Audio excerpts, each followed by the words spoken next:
Stop.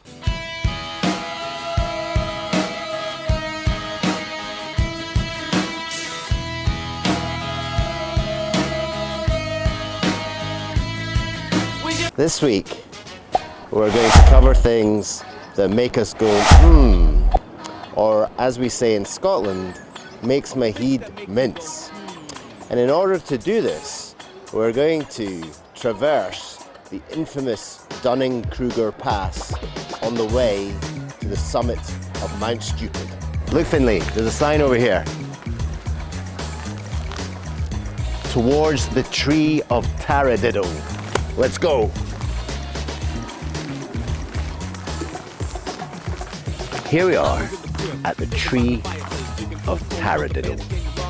Legend has it that this is where the argument was raised that energy transition and climate risk was a supply-side problem only.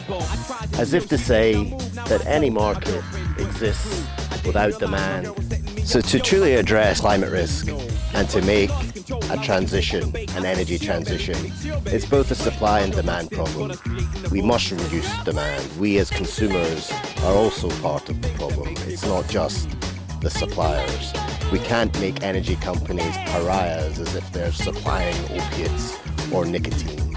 They're supplying some amazing attributes that allows us to grow and reduce poverty. So the tree of Tarydiddle needs to be consigned to history.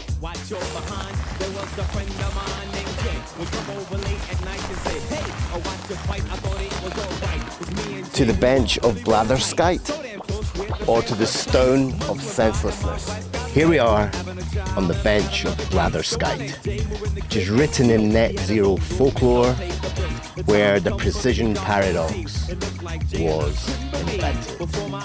The precision paradox relates to target setting.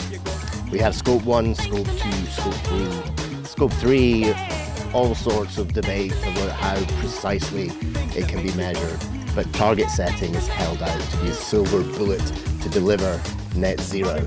Yet on the other side of the precision debate, a carbon credit is worthless if it is not 100% 1 ton. And that, my friends, is the precision paradox of net zero.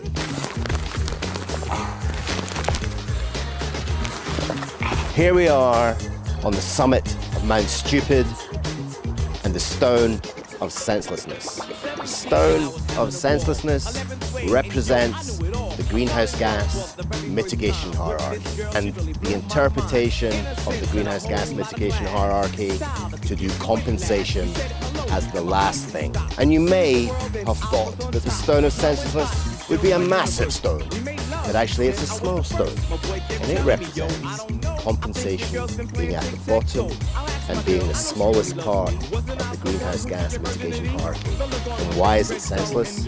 It's senseless because we have 40 gigatons of emissions in the atmosphere each year. The compensation component cannot be small. If we're to truly address the market failure of not paying to use the atmosphere, then compensation needs to be the first thing that everyone does. Thanks for joining us on our ascent of Mount Stupid and traversing Dunning-Kruger. What things make you go or make your heat mince? See you next time.